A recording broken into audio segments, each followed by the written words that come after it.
নমস্কাৰ বন্ধু-বান্ধৱীসকল, আপোনালোকক profession Assam YouTube চেনেলৰ পৰা স্বাগতম জনাইছোঁ। তো বন্ধু-বান্ধৱীসকল, আপোনালোকৰ কাৰণে এটা ভাল খবৰটো হ'ল যে UPSC civil service pre examination 2021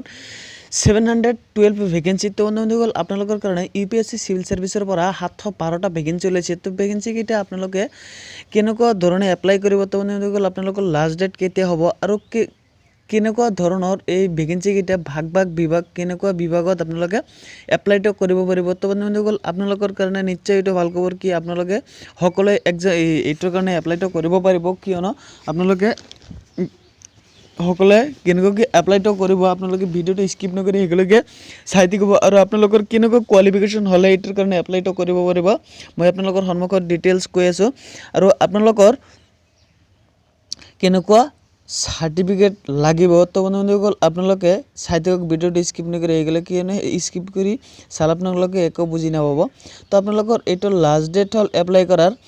24/3/2021। তো বন্ধুসকল এইটো আপোনালোকৰ মাৰ্চৰ 24 তাৰিখলৈকে এইটো এপ্লাই কৰাৰ লাষ্ট ডেট। তো বন্ধুসকল আপোনালোকে আৰু ভিডিঅ'টো আৰম্ভ কৰাৰ আগত আপোনালোকৰ ওচৰতে ৰিকুৱেষ্ট কি আপুনি যদি প্ৰফেশ্যন আছাম ইউটিউব চেনেলটো নতুন হৈ থাকে তেনেহ'লে চেনেলটো ছাবস্ক্ৰাইব কৰি বেল আইকনত প্ৰেছ কৰি দিব, কিয়নো এনেকুৱা ভিডিঅ' আপলোড ৰেগুলাৰলি পাই থাকিবলৈ। তো বন্ধুসকল আৰু আপোনালোকে এইটো একটা সহায়। তো বন্ধুসকল, union public service commission has released a notification for the recruitment of 712 vacancy through civil service prelims exams 2021. Interested and eligible candidates may apply online here. তো বন্ধুসকল আপোনালোকে যদি ইণ্টাৰেষ্টেড আৰু এলিজিবল হয় এটাৰ কাৰণে তেনেহ'লে আপোনালোকে এপ্লাইটো কৰিব পাৰিব UPSC চিভিল সাৰ্ভিস। তো এইটো বন্ধুসকল এইটো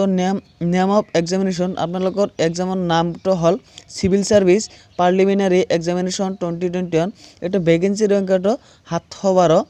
নেম অফ সাৰ্ভিসৰ নাম কেইটা হ'ল, তো বন্ধুসকল ইয়াত বহুত কেইটা বিভাগ আছে, বিভাগখিনি মই কৈ দিছোঁ আপোনালোকে কোনটো আপোনালোকৰ যিটো পছন্দ হয় সেইটো পছন্দ মতে আপোনালোকে এপ্লাইটো কৰিব পাৰিব। Indian administrative service, Indian foreign service, Indian police service, Indian audit and account service group A, Indian civil account service group A, Indian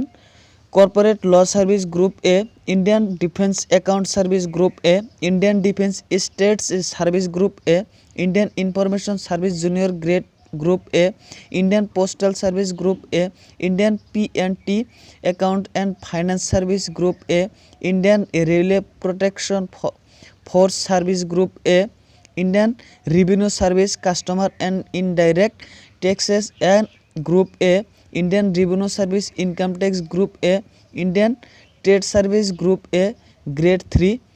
armed force headquarter civil service group B section officers grade. তো Delhi, Andaman and Nicobar islands, Lakshadweep, Daman and Diu and Dadra and Nagar Haveli civil service DANICS group B, Delhi, Andaman and Nicobar island, Lakshadweep, Daman and Diu and Dadra Nagar Haveli police service ডেনিপস group B, Pondicherry civil service PONDICS group B. তো বন্ধুসকল ইয়াত আপোনালোকে যিটো আপোনালোকৰ পচন্দ হয় সেইটো বিভাগত আপোনালোকে এপ্লাইটো কৰিব পাৰিব। তো বন্ধুসকল আপোনালোকে এইটোৰ কাৰণে কেনেকুৱা কোৱালিফিকেশ্যন হ'ল আৰু কেনেকুৱা বয়স হ'লে আপোনালোকে এলিজিবল হ'ব। তো ইয়াত আপোনালোকৰ এজ লিমিটটো দিয়া আছে। A candidate must have attained the age of 21 years and must not have attained the age of 32 years। তো বন্ধুসকল আপোনালোকৰ বয়সটো 21 বছৰৰ পৰা 32 বছৰৰ ভিতৰত হ'ব লাগিব। 1st of August 2021। তো বন্ধুসকল আপোনালোকৰ 2021 চনৰ 1st আগষ্টলৈকে আপোনালোকৰ বয়সটো 21 বছৰৰ পৰা 32 বছৰৰ ভিতৰত হ'ব লাগিব। The candidate must have been born not earlier than 20 August 1989। তো বন্ধুসকল আপোনালোকৰ জন্মৰ চনটো 1989 চনৰ 2 আগষ্টৰ পৰা 2000 চনৰ 1 আগষ্টৰ ভিতৰত থকা হ'ব লাগিব। এজ ৰিলেক্সেশ্যন, ইয়াত এজ ৰিলেক্সেশ্যন আপোনালোকৰ কাৰণে বয়সৰ সীমাটো যিসকলৰ কাৰণে ৰিলেক্সেশ্যন কৰি দিয়া আছে। তো বন্ধুসকল ইয়াত the upper age limit is relaxable by 5 years for SC ST candidate তো যেগুলো SC ST কেণ্ডিডেট আছে তেওঁলোকৰ কাৰণে 5 বছৰ ৰিলেক্সেশ্যন কৰি দিয়া আছে আৰু candidates and 3 years for OBC candidates OBCৰ কাৰণে 3 বছৰ রিল্যাক্সেশন করে দিয়েছে মকুব করে দিয়েছে এডুকেশনাল কোয়ালিফিকেশন আপনার এডুকেশনাল কোয়ালিফিকেশন লাগবে candidate must hold a degree of any of the universities incorporated by an act of the central of or state legislature in India or other educational institutions established by an act of parliament of or declared to be deemed as a university under section 3 of the University Grants Commission Act 1956 or process on equivalent qualification তো আপোনালোকে যিকোনো ইউনিভার্সিটির পৰা যিকোনো স্টেটৰ বা ইন্ডিয়াৰ যিকোনো স্টেটৰ পৰা আপোনালোকে যিকোনো ইউনিভাৰ্সিটিৰ পৰা ডিগ্ৰী ক্লিয়াৰ কৰা হ'ব লাগিব